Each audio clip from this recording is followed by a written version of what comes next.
Il-Partit Nazzjonalista jisfida bl-iktar mod dirett lill-awtorità tax-xandir.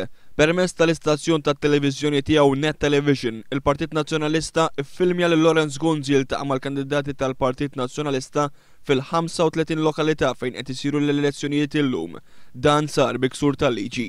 U dan għaliex il-kandidati li qed jikkontestaw l-elezzjonijiet tal-lum mhux suppost li deru minħabba li sas-7 tal-lejla kien jum ta' silenzju.